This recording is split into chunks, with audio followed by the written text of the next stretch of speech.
जय हिंद। ज्ञानकुरिया एकेडमी के YouTube channel में आपका स्वागत है। आज है डे 5 और 75 डे सीजीपीएससी चैलेंज में हम सीजीजीएस के मध्य छत्तीसगढ़ के मध्यकालीन इतिहास के महत्वपूर्ण 25 क्वेश्चन लेकर के आए हैं। डे 4 में हमने देखा था मध्ययुगीन इतिहास, छत्तीसगढ़ के मध्ययुगीन इतिहास में कलचुरी और फनी नागवंश। आज हम देखेंगे काकतीय और छिंदक नागवंश। तो देर न करते हुए चलिए पहले क्वेश्चन पर चलते हैं। पहला क्वेश्चन आपकी स्क्रीन पे, छिंदक नागवंश के शासक और उसके अभिलेख सही सुमेलित है। पहला है नृपतिभूषण,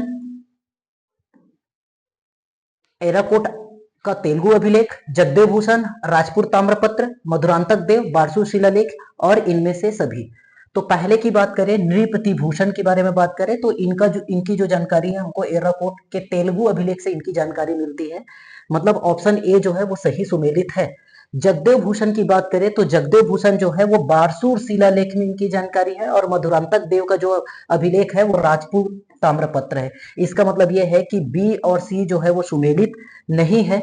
तो इसका मतलब इसका जो सही आंसर हो जाएगा वो आंसर ये हो जाएगा। ठीक है। और छिंदक वंश के बारे में बात करें, छिंदक नागवंश के बारे में बात करें तो नृपतिभूषण जो है वो इनके क्या है, संस्थापक है। चलिए नेक्स्ट, सेकेंड क्वेश्चन, निम्न में से असत्य कथन है। सोमेश्वर देव की जानकारी कुरुषपाल अभिलेख से होती है। ठीक है, सोमेश्वर देव की जानकारी हमको कुरुषपाल अभिलेख से जानकारी होती है। इस अभिलेख की भाषा तेलुगु है। नहीं, ये जो है वो असत्य कथन है।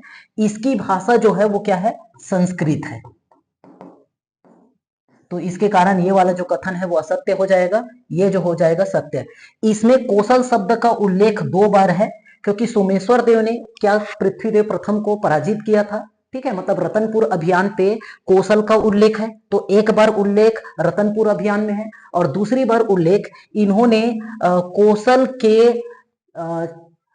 के 6,96,000 गांव को जीतने का उल्लेख इस पे किया है। तो इस तरीके से कौशल शब्द का जो उल्लेख है वो 2 बार है। ठीक है, तो ये भी सही है। और सोमेश्वर देव द्वारा मधुरांतक देव के वध का उल्लेख है, ये भी सही है। ठीक है, तो इसमें हम देखें सोमेश्वर देव जो थे, अगर अभी इसके जस्ट पहले वाले क्वेश्चन की बात करें, चलिए, तो इसके जो पहले शासक हुए थे वो कौन थे आपके, नृपतिभूषण हुए पहले शासक। दूसरे शासक जो हुए वो जगदेव भूषण हुए, जिसको हम धारावर्ष के नाम से जानते हैं। तीसरे शासक हुए मधुरांतक देव। एक्चुअल पे आपके जो सोमेश्वर देव थे वो जगदेव भूषण के बेटे थे, लेकिन अल्पकाल होने के कारण उनके जो रिश्तेदार थे मधुरांतक देव, उन्होंने शासन हथिया लिया था। बाद में जब सोमेश्वर देव बड़ा हुआ तो इनसे क्या किया, युद्ध किया और मधुरांतक देव को मार करके अपना जो खोया हुआ विरासत है उसको वापस कर लिया। तो इसका उल्लेख जो है वो उसमें दिया हुआ है। चलिए next question, question number 3, Someshwar Dev के शासन काल में निर्मित मंदिर है। तो सोमेश्वर देव, यहां पर सोमेश्वर देव जो बोल रहा है तो सोमेश्वर देव प्रथम के बारे में बात करता है, क्योंकि आगे चल करके सोमेश्वर देव द्वितीय भी आना है। तो जब कभी भी सोमेश्वर देव मतलब किसी शासक के सामने अगर नहीं लिखा है, इसका मतलब यह है कि वो प्रथम है। चलिए, नारायण पाल का विष्णु मंदिर बनाया। जी हाँ, सोमेश्वर देव ने नारायण पाल का विष्णु मंदिर बनवाया था। बारसूर का 32वां मंदिर बनवाया था। ठीक है, बारसूर का 32वां मंदिर भी इन्होंने बनवाया था। चंद्रदीतेश्वर मंदिर नहीं, चंद्रदीतेश्वर मंदिर इन्होंने नहीं बनवाया था, बल्कि इनके जो पिताजी थे जगदेव धारावर्ष, जगदेव भूषण धारावर्ष, उनके जो महामंडलेश्वर थे चंद्रदित्य, उन्होंने ये चंद्रदीतेश्वर मंदिर का निर्माण कराया था। मतलब धारावर्ष के शासनकाल में हुआ था। तो सोमेश्वर देव के शासनकाल पे ए और बी का हुआ था। तो इस तरीके से इसका करेक्ट आंसर हो जाएगा ऑप्शन नंबर ए।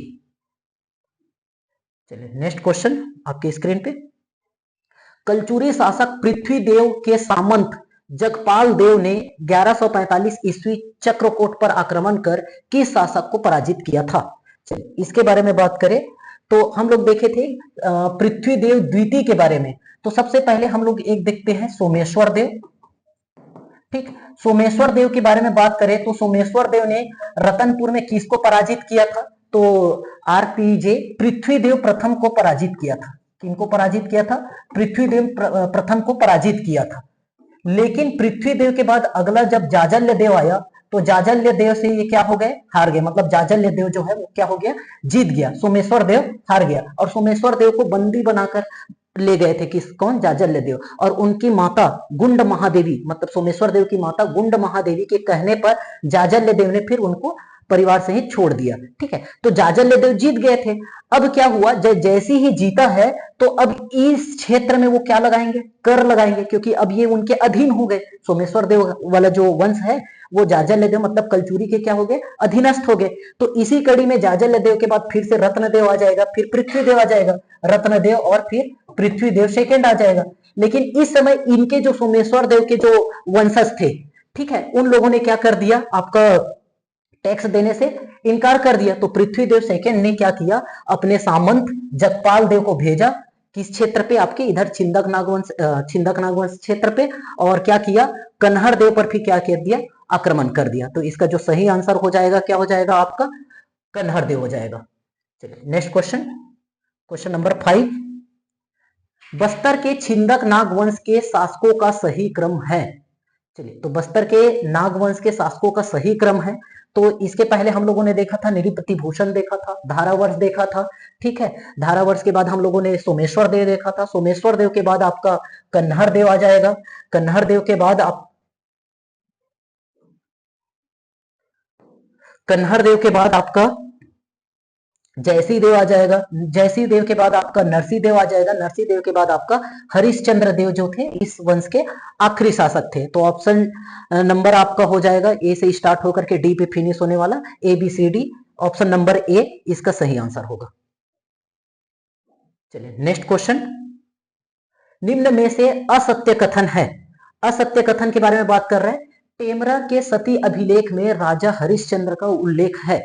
ठीक है, ठीक है, तो इस छिंदक नागवंश का अंतिम शासक कौन था, राजा हरिश्चंद्र था। इनका उल्लेख टेमरा के सती अभिलेख में मिलता है, तो यह कथन सही है। 1324 ईस्वी में काकती शासक अन्नम देव ने हरिश्चंद्र को पराजित किया था, यह भी बिल्कुल सत्य है। 1324 में काकती शासक अन्नम देव ने इस क्षेत्र को हरा करके छिंदक नागवंश को खत्म करके काकती वंश की नींव डाली थी, यह भी कथन सही है।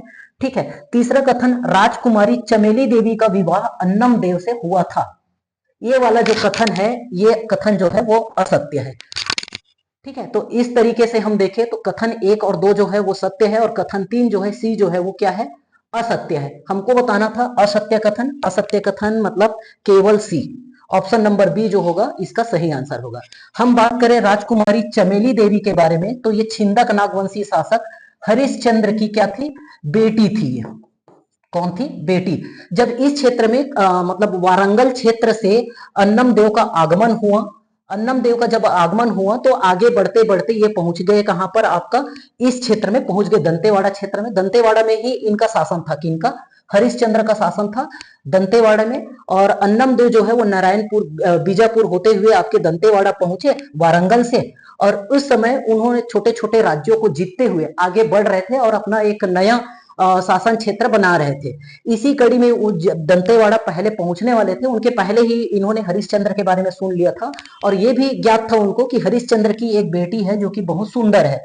ठीक है जी, जो कौन थी, राजकुमारी चमेली देवी, और ये चमेली देवी से विवाह करना चाहता था कौन, अन्नम देव।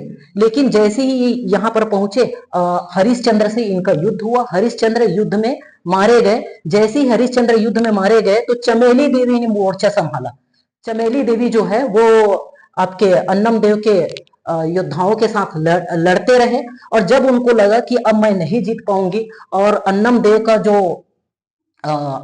जो टारगेट जो था, जो चमेली देवी है वो उनसे शादी करना चाहता है, तो ऐसे सोच करके ये चमेली देवी जो है वो क्या कर ली, आत्महत्या कर ली। ठीक है, तो इस तरीके से बोले कि चमेली देवी का विवाह जो है वो अन्नम देव के साथ नहीं हुआ है। तो इस तरीके से आपका ऑप्शन बी सही हो जाएगा। चलिए नेक्स्ट क्वेश्चन, बस्तर के छिंदक नागवंश के संबंध में सही कथन है, इस बार सही कथन पूछ रहा है। ठीक है, इनका शासन 1023 से 1324 ईस्वी तक रहा। जी बिल्कुल सही है। अभी देखिए 1324 में अन्नम देव के आक्रमण के बाद हरिश्चंद्र देव को पराजित करके कौन सा काकती वंश आ गया, मतलब इस पे खत्म हुआ। और 1023 में ये शासन चालू हुआ कहां से, आपका नृपति भूषण से। संभवतः नृपति भूषण जो है वो राजेंद्र चोला, चोला डायनेस्टी के जो राजा थे राजेंद्र चोला के साथ आए थे और इस क्षेत्र पे, और जो नृपति भूषण है वो इसी क्षेत्र में रुक गए। तब से 1023 से इनका शासन रहा है, तो ये कथन सही है। बारसूर और दंतेवाड़ा दोनों इसकी राजधानी रहे, हाँ बिल्कुल सही है। बारसूर इन लोगों की पहले राजधानी रही है और बाद में कन्हर देव द्वितीय ने दंतेवाड़ा को राजधानी बना दिया। कन्हर देव द्वितीय के बाद हरिश्चंद्र भी दंतेवाड़ा से राजकीय है, मतलब हरिश्चंद्र की राजधानी दंतेवाड़ा थी, तो ये भी कथन सत्य है। भोगवती पुरेश्वर की उपाधि धारण करते थे, जी हाँ ये लोग भोगवती पुरेश्वर की उपाधि धारण करते थे। तो इस तरीके से देखें ए बी सी तीनों कथन सही है, मतलब इनमें से सभी हो जाएगा, तो ऑप्शन नंबर डी इसका सही आंसर होगा। नेक्स्ट क्वेश्चन, बस्तर के काकती वंश के शासकों का सही क्रम है। बस्तर के काकती वंश का सही क्रम है, तो भैया हम ये बोल सकते हैं हम अन्ना हमारा भैरा है, तो सबसे पहले हम बात करें अन्ना मतलब अन्नम देव, हमारा मतलब हमीर देव, भैरा का मतलब भैरव देव, ठीक है। तो पहला ऑप्शन हो जाएगा ए आ जाएगा, अन्नम देव के बाद हमीर, फिर उसके बाद आपका भैरव देव। तो इस तरीके से ए सी डी, और चौथे राजा थे कौन, पुरुषोत्तम देव। तो A C D B option number B जो है वो सही हो जाएगा।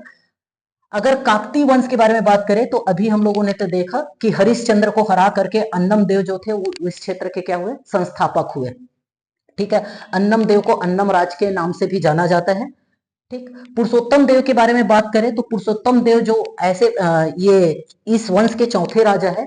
पुरुषोत्तम देव के बारे में इंपॉर्टेंट फैक्ट ये है कि इन्होंने बस्तर दशहरा, इन्हीं की देन है, बस्तर दशहरा की शुरुआत इन्होंने की है। साथ ही साथ एक और त्योहार जो हम लोग बस्तर में गोंचा पर्व मनाते हैं, ठीक है, जब हमारे यहाँ रथ यात्रा होता है, आषाढ़ शुक्ल पक्ष द्वितीया को रथ यात्रा होता है, तब इस समय इस क्षेत्र में गोंचा पर्व मनाया जाता है। और जब हमारे यहाँ दशहरा होता है नवरात्रि के समय, तो उसी समय यहाँ पर बस्तर दशहरा मनाया जाता है। लेकिन ये बस्तर दशहरा बाकी दशहरे से देश भर में जो मनाए जाते हैं उस दशहरे से अलग है।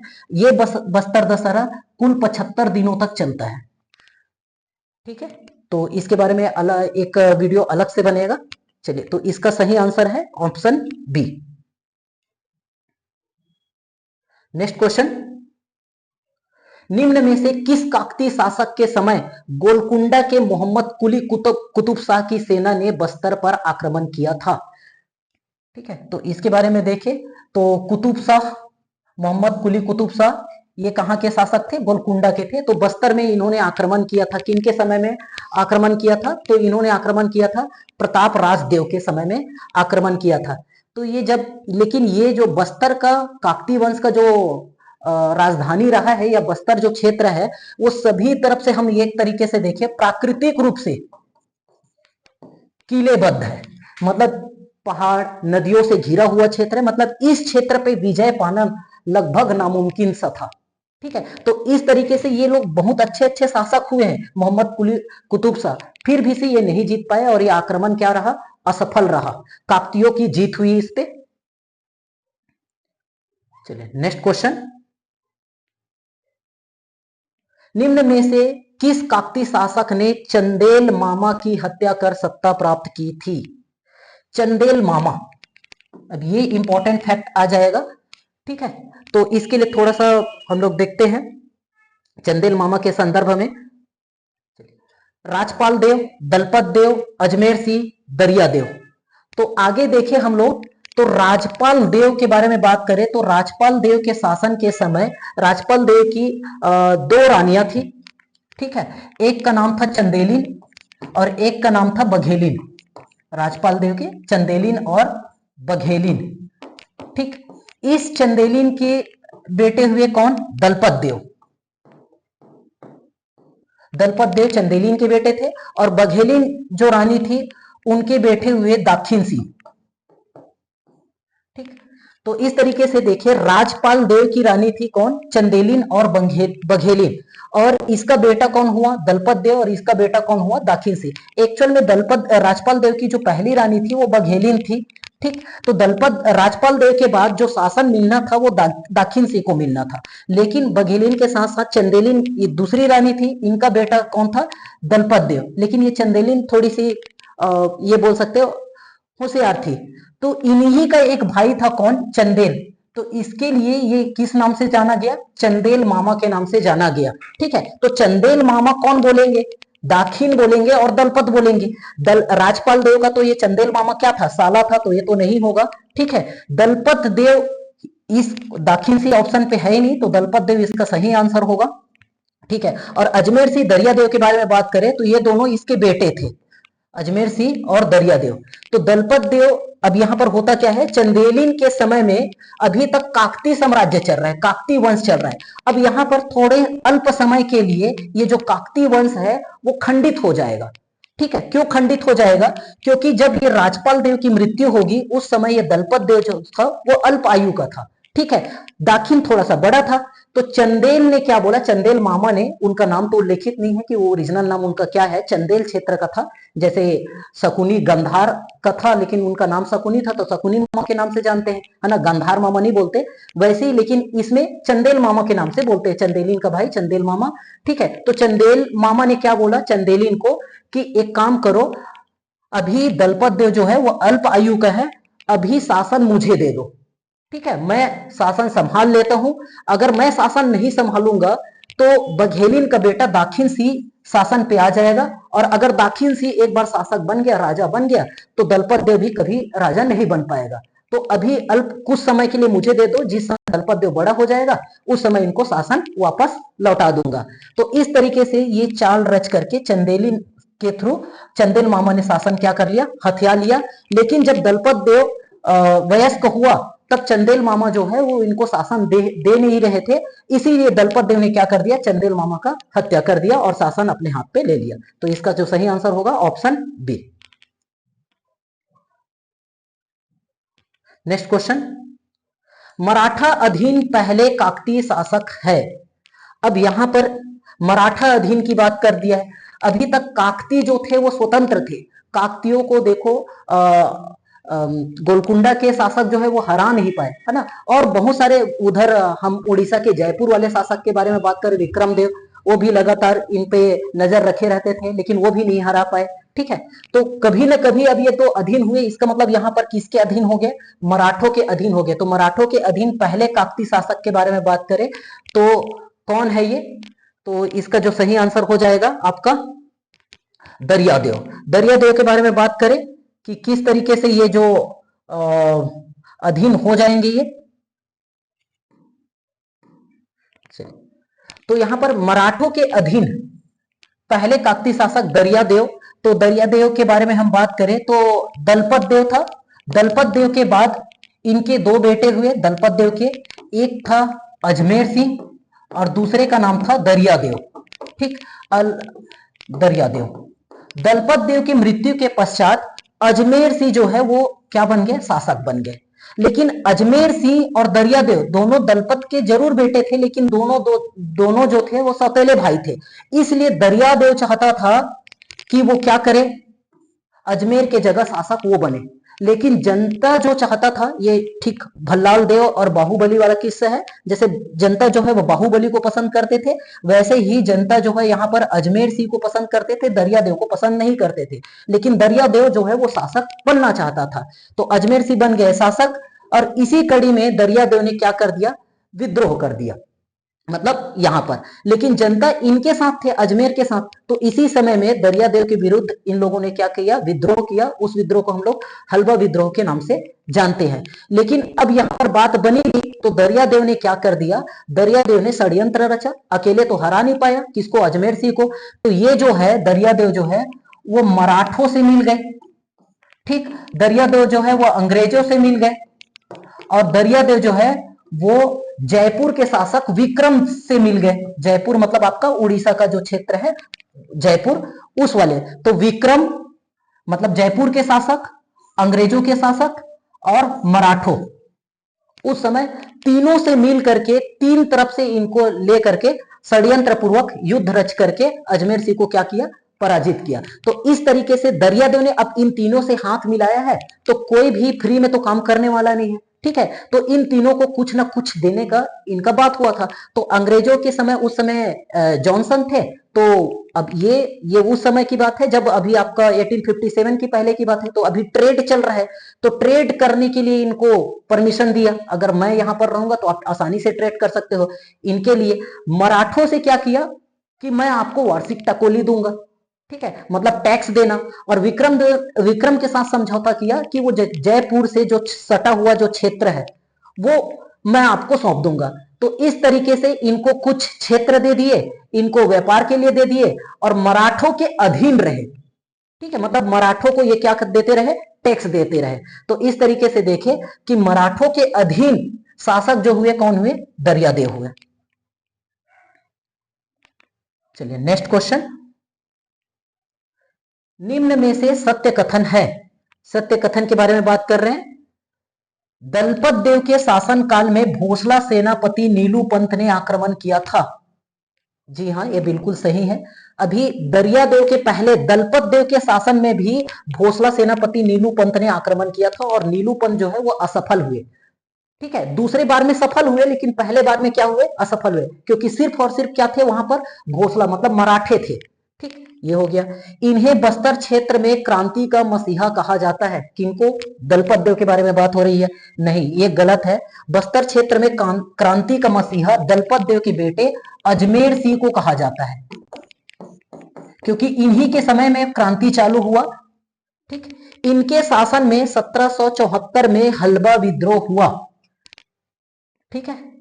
सत्य कथन पूछ रहे हैं, हाँ, इनके शासन में 1774 में हल्पा विद्रोह हुआ। नहीं, ये असत्य कथन है, इनका शासन नहीं था। 1774 में अजमेर सिंह शासक बन चुके थे, और अजमेर सिंह शासक बने हुए थे, तो दरियादेव चाहता था कि मैं शासक बनूं, तो इसीलिए क्या हुआ था, हलवा विद्रोह हुआ था। और विक्रमदेव अवीर राव के मध्य 1778 में कोटपाड़ की संधि हुई, ठीक है। तो ये जो है वो आपके क्या है, ये गलत है आपका। तो इसका जो सही आंसर जो हो जाएगा आपका क्या, सत्य कथन पूछ रहे थे, तो सत्य कथन जो है आपका ऑप्शन नंबर ये हो जाएगा।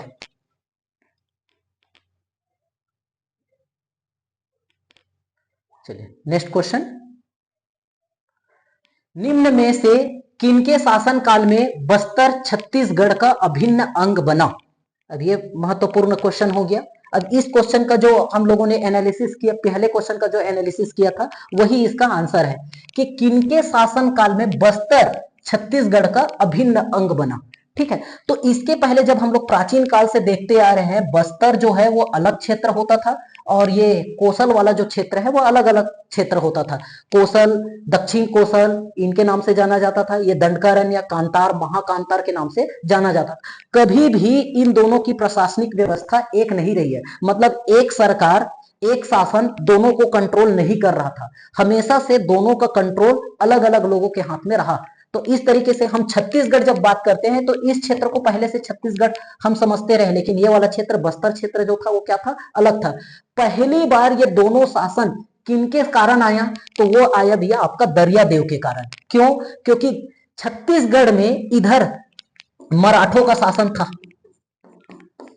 छत्तीसगढ़ में किसका शासन था, मराठों का शासन था रतनपुर में, और रतनपुर रायपुर में मराठों का शासन था, लेकिन बस्तर में नहीं था। लेकिन तब बस्तर में दरियादेव, जब अजमेर सिंह का शासन था, तो दरियादेव ने क्या कर दिया, यहां पर एक संधि किया किन, मराठों और विक्रम के साथ। तो संधि के फलस्वरूप ये इस क्षेत्र को जीत लिए, अजमेर को हटा दिए, दरियादेव शासक बन गया। दरियादेव किसके अधीन हुआ, मराठों के अधीन हुआ। और मराठा कहां पर शासन कर रहे हैं, इधर उत्तरी छत्तीसगढ़ में, मध्य छत्तीसगढ़ में शासन कर रहे हैं। इसका मतलब यह हुआ कि पहली बार बस्तर और छत्तीसगढ़ का शासन जो है वो एक व्यक्ति के हाथ पे पहुंच गया, मराठों के अधीन पहुंच गया। तभी से छत्तीसगढ़ के अधीन हो गया क्या, आपका बस्तर, जो कि अभी भी है।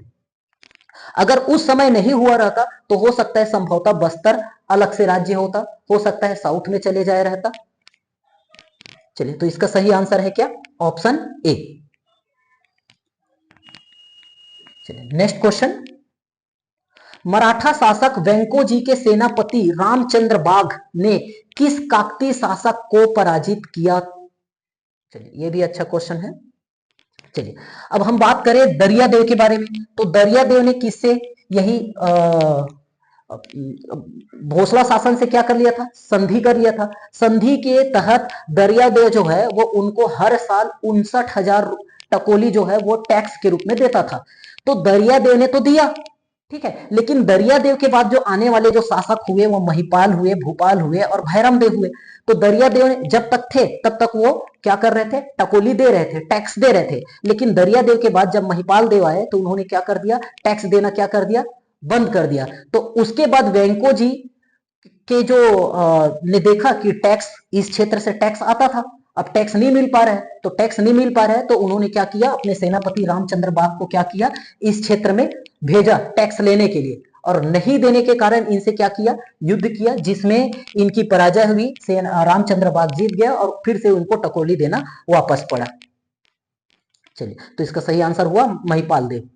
नेक्स्ट क्वेश्चन, रानी चोरिस विद्रोह किस शासक से संबंधित है? यह भी महत्वपूर्ण क्वेश्चन है आपका। रानी चोरिस का विद्रोह। चलिए, रानी चोरिस के बारे में देखें तो दरियादेव, दरियादेव के बाद महिपाल देव, महिपाल देव के बाद भूपाल देव, भूपाल देव के बाद अगला शासक हुआ भैरम देव। ठीक, भैरम देव के समय में भैरम देव की दो रानियां थी, ठीक है। एक थी आपकी जुगराज कुंवर, जुगराज कुंवर, और दूसरे का नाम है सुवर्ण कुंवर, जुगराज कुंवर और स्वर्ण कुंवर। ठीक, मतलब ऑलरेडी इनकी दो रानियां हैं। लेकिन भैरम देव ने क्या किया, एक अंग्रेज अधिकारी के कहने पर एक नामाबाई नाम की एक मुस्लिम महिला से और शादी कर ली, नामाबाई। ठीक है, और उस समय क्या हुआ, मतलब उस समय इनके वंश में, काकती वंश पे एक साथ आप 3 पत्नियां नहीं रख सकते, ऐसा इनका प्रथा था या इनके संस्कार थे। तो 2 तो ऑलरेडी थी, ठीक है, और ऊपर से तीसरी रख लिया, और तीसरी भी क्या, अब जो उसके धर्म के लिए मुस्लिम से है। तो इसी विरोध में ये जो इनकी जो रानी थी जुगराज कुंवर, इन्होंने क्या कर दिया, विद्रोह कर दिया। ठीक है, और इनका साथ देने के लिए पूरे बस्तर के जो क्या बनते महिलाएं हैं उस क्षेत्र के, उन लोगों ने इनका साथ दिया। और इन लोगों की जो मांग थी वो भैरम देव से ये थी कि भैरम देव या तो गद्दी छोड़ो या तो नवाबाई को छोड़ो। ठीक है, ये दो मांग थी, या तो गद्दी छोड़ दो, जो शासक बने उसको छोड़ दो, या नवाबाई को छोड़ दो। ठीक है, तो फलस्वरूप भैरम देव को इनको छोड़ना पड़ा। ठीक है, तो ये जो भैरम देव ने जो किया था वो अंग्रेजों के कहने पे किया था। ठीक है, तो इसका जो सही आंसर हो जाएगा आपका क्या, तो यही जो रानी चोरिस, मतलब चोरिस का मतलब यह है कि गुस्सा, कोप, रीस, गुस्सा। चलिए, नेक्स्ट क्वेश्चन, सत्य कथन है, सत्य कथन के बारे में बात कर रहे हैं। 18 वर्ष की उम्र में भैरम देव राज सिंहासन पर बैठा। इनके शासन काल में 1876 में चार्ल्स सी इलियट का बस्तर आगमन हुआ। चार्ल्स इलियट बस्तर की यात्रा करने वाले पहले यूरोपीय यात्री थे। इनमें से सभी हमको बताना है, सत्य कथन बताना है। ठीक है, तो 18 वर्ष की उम्र में, ये गलत है, 13 वर्ष की उम्र में है। ठीक है, तो ये कथन क्या हो गया आपका, असत्य हो गया।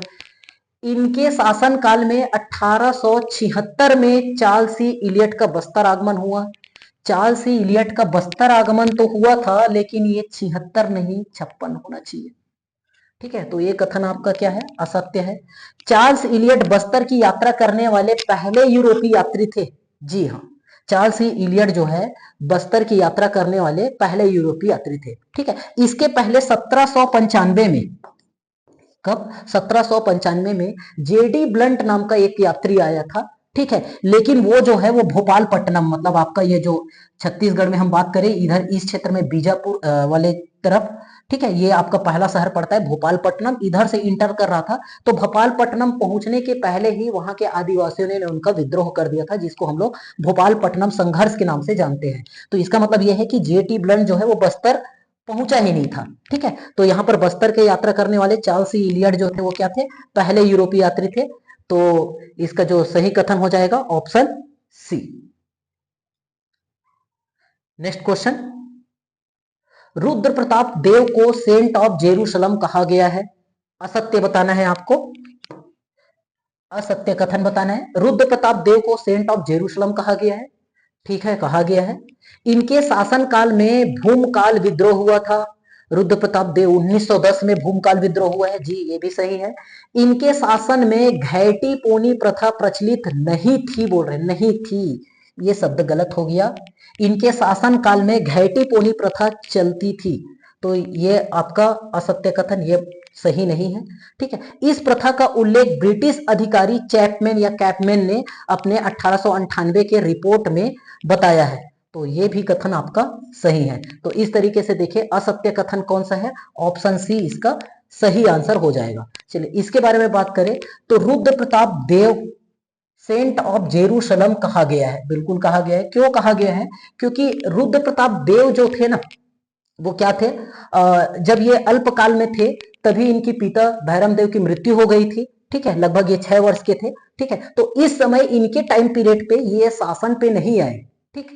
इनको पढ़ने लिखने के लिए भेज दिया गया। इनकी जो शिक्षा हुई वो राजकुमार कॉलेज में हुई। उस समय ये रुद्र प्रताप देव की बात कर रहे हैं तो 1900 के आसपास के बारे में बात कर रहे हैं, 1900 के पहले दशक की बात कर रहे हैं। और 1800 के अंतिम दशक में हम देखें राजकुमार कॉलेज की स्थापना हो गई थी। तो रुद्र प्रताप देव को अंग्रेजों ने कहा भेज दिया, पढ़ने लिखने के लिए राजकुमार कॉलेज भेज दिया। और उस ड्यूरेशन पे, ठीक है, इन लोगों ने क्या कर दिया, अंग्रेज ने ब्रिटिश अधीक्षक ला करके शासन किया। मतलब कुछ समय के लिए जो बस्तर का जो शासन है वो राजा से हट करके अंग्रेजों के हाथों में चला गया था। और जैसे ही रुद्र प्रताप देव जो है वो 23 साल के हुए थे तब इनको शासन वापस लौटा दिया था, ये सही है, ठीक है। तो ये जब 23 साल के हुए, जब ये शासक बने, ठीक है, उसी समय में 1914 से लेकर के 1918 तक हमको पता है फर्स्ट वर्ल्ड वॉर, प्रथम विश्व युद्ध होता है, ठीक है। तो प्रथम विश्व युद्ध मतलब जिसमें इंग्लैंड भी शामिल था और उस समय अंग्रेज यहां पर थे। तो अंग्रेजों की तरफ से रुद्र प्रताप देव ने क्या किया, सेना भेजने का काम किया, ठीक है। तो युद्ध में सहायता करने के लिए अंग्रेजों ने इनको टाइटल दिया, उपाधि दिया, क्या, सेंट ऑफ जेरूशलम का, ठीक है। तो ये क्या हो गया, सही हो गया। इनके शासनकाल में भूमकाल विद्रोह हुआ था, ठीक है, 1910 में भूमकाल विद्रोह हुआ था। विद्रोह के बारे में हम एक अलग से वीडियो में देखेंगे, ठीक है। और इनके शासन काल में घैटी पोनी प्रथा प्रचलित थी, ठीक है, यहां पर नहीं थी दिया था, ये गलत है, घैटी पोनी प्रथा प्रचलित थी। घैटी पोनी प्रथा जिसका उल्लेख किसने, चैपमैन ने अपने रिपोर्ट में किया है। इसके तहत घैटी पोनी प्रथा जो है वो क्या है, महिलाओं के क्रय विक्रय से संबंधित है, ठीक है। मतलब महिलाओं का यहां पर क्या होता था, विक्रय होता था। तो इनके शासन में क्या होता था, अगर कोई महिलाएं अपने पति को, कोई पत्नी अपने पति को प्रताड़ित कर रहा है तो वो राजा के पास उनको लेकर के जा सकता था और राजा जो है उनको क्या कर सकते थे, नीलाम कर सकते थे, तो बोली लगाते थे। तो जनरली आपके ये कुछ 3-4 जातियां हैं उनके साथ ये होता था। और बोली लगाने के बाद, हाँ, और बोली वही लगा सकते थे जिस जाति की वो महिला है, ठीक है। तो ये एक तरीके से देखा जाए तो अच्छा प्रथा नहीं था, लेकिन ये घैटी पोनी प्रथा जो है वो किनके शासनकाल में, रुद्र प्रताप देव के शासनकाल पे चलता था, ठीक है। तो सही आंसर हो जाएगा option C. Next question, Kakatiya वंश की प्रथम महिला शासिका है।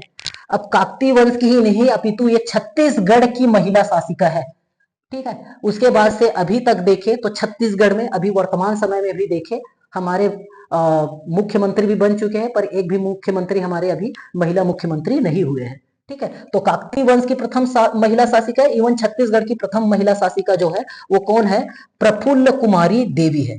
जुगराज कुंवर और स्वर्ण कुंवर तो जो थे अभी जो बताया था, है ना, भैरव देव के जो पत्नियां थी, रानी थी, ठीक है। चंद्र कुमारी, रुद्र प्रताप देव जो शासक थे, कौन, रुद्र प्रताप देव, अभी जिन्होंने घैटी पुरोनी प्रथा चालू किया था, रुद्र प्रताप देव की जो पत्नी थी वो थी चंद्र कुमारी, ठीक है। रुद्र प्रताप देव का कोई बेटा नहीं था, उनकी बेटी थी कौन, प्रफुल्ल कुमारी। तो रुद्र प्रताप देव के बाद अगली जो शासक मतलब शासिका बनी वो कौन बनी, प्रफुल्ल कुमारी देवी बनी। तो इसका सही आंसर हो जाएगा ऑप्शन नंबर डी।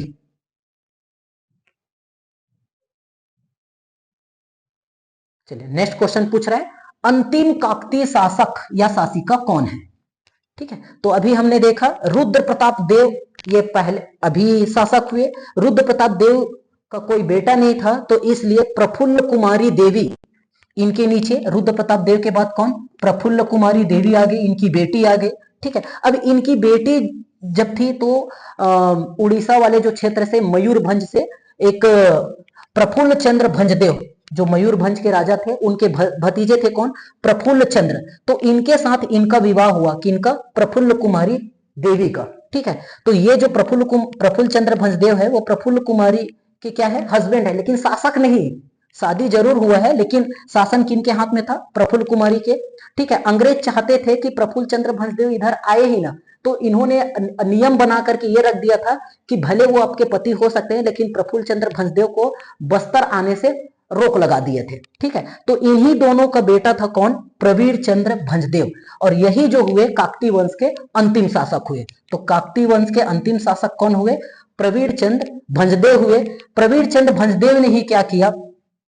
जब 1947 में देश आजाद हुआ उस समय, ठीक है, देश आजाद हुआ तो भारत जो है वो ब्रिटिश प्रांतों में और देसी रियासतों में बटा हुआ था। तो उस समय ये जो बस्तर जो है वो एक देसी रियासत था, जिसका राजा कौन था? प्रवीर चंद्र भंजदेव था। तो उस समय ये बोला गया कि देसी रियासतों को भारत संघ में मिलना है, विलय करना है। तो इनके लिए अल्टीमेटम दे दिया था कि इतने दिन में आपको मिलना है। तो लगभग सभी भारतीय शासकों ने, रियासतों के शासकों ने क्या कर दिया? विलय पत्र में साइन कर दिया था। तो जो भी शासक थे उनको विलय पत्र में साइन करना था। तो विलय पत्र में साइन करने वाला शासक कौन है? प्रवीर चंद्र भंजदेव है। कहां से? बस्तर से। बाद में इन लोगों को यह भी बोला गया था कि प्रिवी पर्स दिया जाता था, मतलब भैया इनका शासन खत्म हो रहा है लेकिन आपका अपना राज ठाट कैसे जिएंगे, क्योंकि राजा की जिंदगी दिए हैं और एक पल में आप राजा से हटा दिए, आम नागरिक बन जा रहे हो, तो उनका जो परवरिश जो होगा, उनके अपने बच्चों की परवरिश कैसे करेंगे? तो भारत सरकार अपने खजाने से, ठीक है, इन शासकों के लिए क्या करता था? खर्च करता था। उसके लिए जो बनाए थे उसको बोलते थे क्या? Privy purse. बाद में इंदिरा गांधी की जब सरकार आई दूसरी बार, तो प्रिवी पर्स को क्या कर दिया? बंद कर दिया था। ठीक है, तो ये था प्रवीर चंद्र भंजदेव के बारे में। और प्रवीर चंद्र भंजदेव जो है बाद में फिर क्या हुआ? जब देश आजाद हो गया, शासन बन गया, उसके समय यहां पर इस क्षेत्र से विधानसभा का चुनाव भी लड़े, विधायक भी बने कांग्रेस से उनके मतभेद हुए किसी बातों को लेकर के, मतलब दिल्ली किसी बातों को लेकर के। क्या? क्योंकि ये जो रहते थे वो बस्तर में रह रहे थे। बस्तर वाला जो क्षेत्र है वो टीन के लिए, लोहे के लिए, मतलब पूरा खनिज जो है बस्तर से जा रहा है। ठीक है, तो लेकिन शासन, मतलब वहां पर का डेवलपमेंट नहीं हो पा रहा था। तो इस तरीके से वो सरकार में रहते हुए भी सरकार से क्या थे? नाखुश थे। ठीक है, और इसी के फलस्वरूप थोड़ा सा एक मिसकम्युनिकेशन हो गया या षड्यंत्र रहा, जो भी है। ठीक है, 25 मार्च 1966 को 25 मार्च 1966 को गोलीकांड हुआ और इस गोलीकांड में किनकी? प्रवीर चंद्र भंजदेव की क्या हो गई? मृत्यु हो गई। ठीक है, तो इसके बारे में एक अलग से वीडियो में हम देखेंगे। चलिए, तो अभी इसका आंसर हो जाएगा ऑप्शन सी। चलिए नेक्स्ट क्वेश्चन, लोहांडीगुड़ा तरंगिणी किसकी रचना है? जैसे हम कश्मीर क्षेत्र की बात करें, राज तरंगिणी, ठीक है, तो राज तरंगिणी में आपका जो कश्मीर के राजाओं के बारे में कल्हन की जो रचना है, उसी तरह लोहांडीगुड़ा तरंगिणी ये जो है यही प्रवीर चंद्र भंजदेव की रचना है। ठीक है, तो ये इनका ग्रंथ है लोहांडीगुड़ा तरंगिणी। और इसमें, इसी लोहांडीगुड़ा तरंगिणी में ही उस समय के जो सर्कमस्टेंसेस है, उनके समय, उस समय क्या चल रहा था, क्या हो रहा था, जिस दिन आपका ये क्या बोलना चाहिए, 25 मार्च 1966 के जस्ट पहले जिस दिन गोलीकांड हुआ, उस दिन तो प्रवीण चंद्र भंजदेव जो है मारे गए। उसके पहले जो सिस्टम चल रहा था उसी के बारे में यहां पर लोहांडीगुड़ा तरंगिणी में इसका उल्लेख है। तो इसका सही आंसर हो जाएगा प्रवीर चंद्र भंजदेव। नेक्स्ट क्वेश्चन,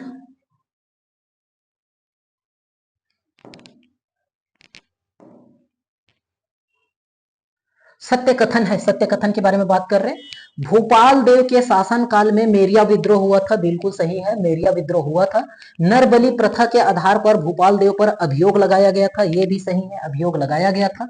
इनके शासन काल में तारापुर विद्रोह भी हुआ था, बिल्कुल सही है। ठीक है, तो भोपाल देव के शासन काल में 2 विद्रोह हुए हैं, एक विद्रोह का नाम है मेरिया विद्रोह, दूसरे विद्रोह का नाम है तारापुर विद्रोह। मेरिया विद्रोह क्यों हुआ? ठीक है, तो यहां पर क्या होता था, दंतेवाड़ा में नरबलि प्रथा चलता था। मतलब क्या है, जैसे अभी हम लोग जो देवी शक्ति मंदिर होते हैं उस पे बलि जो चढ़ता है वो जनरली बकरे का या और किसी जानवर का बलि देते थे, लेकिन दंतेवाड़ा में नर बलि दिया जाता था, मतलब मनुष्य की बलि चढ़ाई जाती थी। ठीक है, और ये जो काकती वंश है उससे ही चल रहा था, मतलब लोग इनका समर्थन करते थे। किसका? नर बलि का समर्थन करते थे कि नर बलि होना चाहिए। ठीक है, लेकिन इसके विरोध पे ये जो इस समय ये भोपाल देव जो है वो आंग्ल मराठा, मतलब मराठों के अधीन था, और मराठे जो है वो अंग्रेजों के अधीन भी आ चुके थे, लेकिन मराठा शासक नहीं चाहते थे कि किसी भी नर का बलि चढ़े।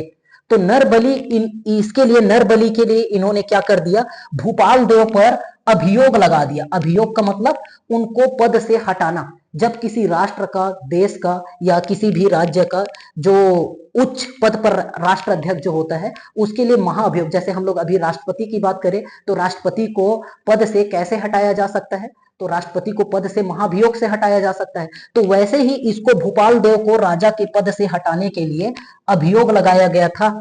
ठीक है, किसके? नर बलि प्रथा के आधार पर कि तुम नर बलि कराते हो, ये गलत है। इसलिए तो यही जो है नर बलि प्रथा को बंद कर रहे थे, इसीलिए ही इनके शासनकाल में क्या हो गया था, मेरिया विद्रोह हुआ था कि नर बलि प्रथा बंद नहीं होनी चाहिए। चलिए, तो इसका जो सही आंसर हो जाएगा क्या, सत्य कथन बोला था, ये भी सही है, ये भी सही है, ये भी सही है, तो ए बी सी तीनों सही है, ऑप्शन डी इसका सही आंसर हो जाएगा। चलिए नेक्स्ट क्वेश्चन पे चलते हैं। भैरम देव के समय में हुआ या हुए विद्रोह है, तो भैरम देव के समय में कौन कौन सा विद्रोह या कोई विद्रोह हुआ है, तो भैरम देव के समय में भी ये 3 विद्रोह हुए हैं। ठीक है, तो इनमें कौन कौन सा विद्रोह हुआ है, लिंगागिरी, कोई विद्रोह और मुड़िया विद्रोह, तीनों विद्रोह जो है वो भैरम देव के समय पे ही हुए हैं। तो इसका मतलब यह है ऑप्शन ए बी और सी इसके सही आंसर हो जाएंगे, option D. Next question, Chhattisgarh में काकती वंशी शासक एवं उनकी राजधानी सुमेलित नहीं है। तो यहां पर जो काकती वंश के शासक है और राजधानी को सुमेलित करना है या सुमेलित नहीं है उसको बताना है। ठीक है, तो इस वंश के पहले शासक हुए अन्नम देव, जिन्होंने मंधोता को राजधानी बनाया था, ये बिल्कुल सही है। ठीक है, चौथे राजा थे पुरुषोत्तम देव, जिन्होंने राजधानी बदल करके क्या कर दिया, चक्रकोट कर दिया, ये भी सही है।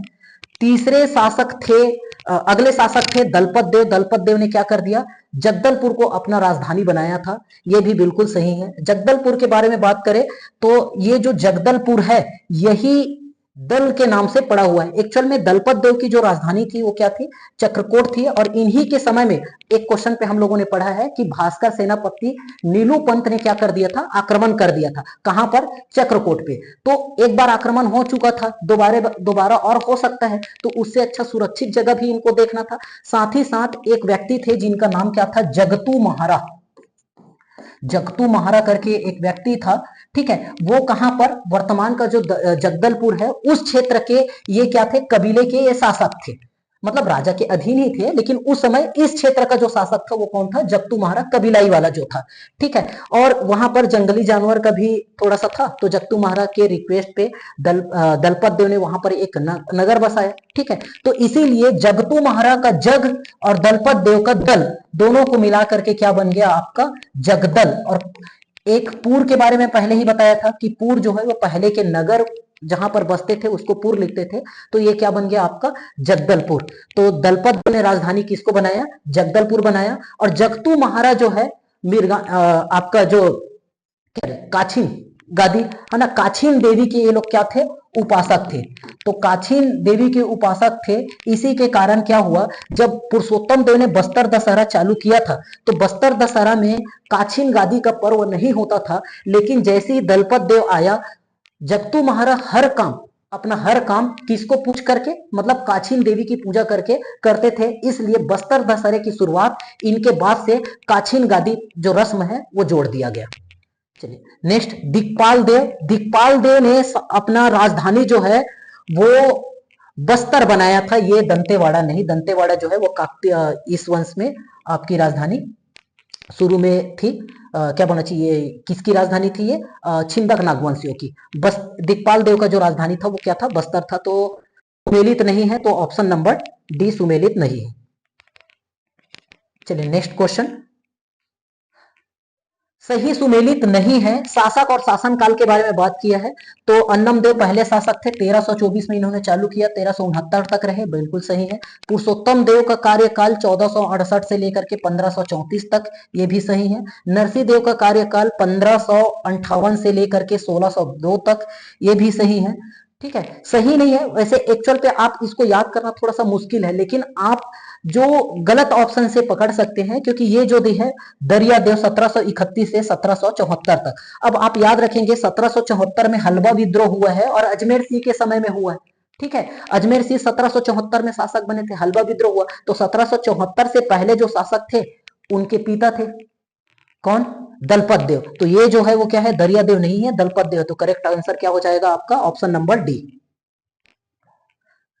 चलिए आज का लास्ट क्वेश्चन, कौन सा विद्रोह चालुक्य वंश के पतन के लिए उत्तरदायी था? ये क्वेश्चन तीसरी बार आ रहा है, समझ सकते हैं। ठीक है, तो चालुक्य वंश के पतन के लिए अभी हम लोगों ने देखा, चालुक्य वंश का मतलब क्या है आपका? काकती वंश से है। ठीक है, चालुक्य वंश को किस नाम से जानते हैं?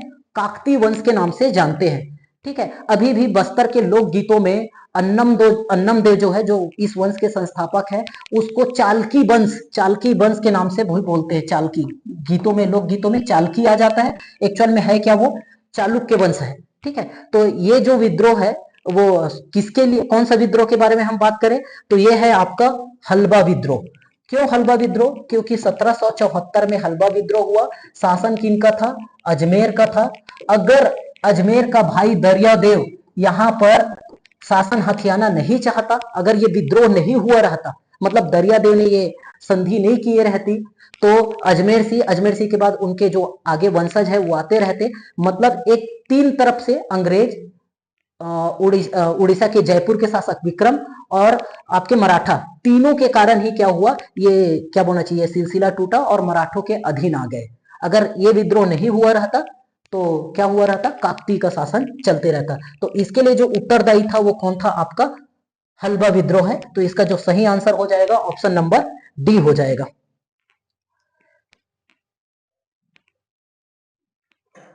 चलिए ये आप लोगों के लिए क्वेश्चन, काले ग्रेनाइट से निर्मित नंदी बैल किस स्थान पर पाए जाते हैं? बारसूर में, दंतेवाड़ा में, बस्तर पे या नारायणपाल पे? ठीक है, इसका सही आंसर आप लोग कमेंट बॉक्स पे करेंगे। ठीक है, और कल के हम लोग कल एक और क्वेश्चन पूछा था, उसका भी कमेंट आप किए होंगे। ठीक है, तो इसका जो सही आंसर आप जल्दी से कमेंट बॉक्स पे करें, और ऐसे ही लगातार वीडियो प्राप्त करने के लिए आप चैनल को सब्सक्राइब कर सकते हैं। ठीक, थैंक यू।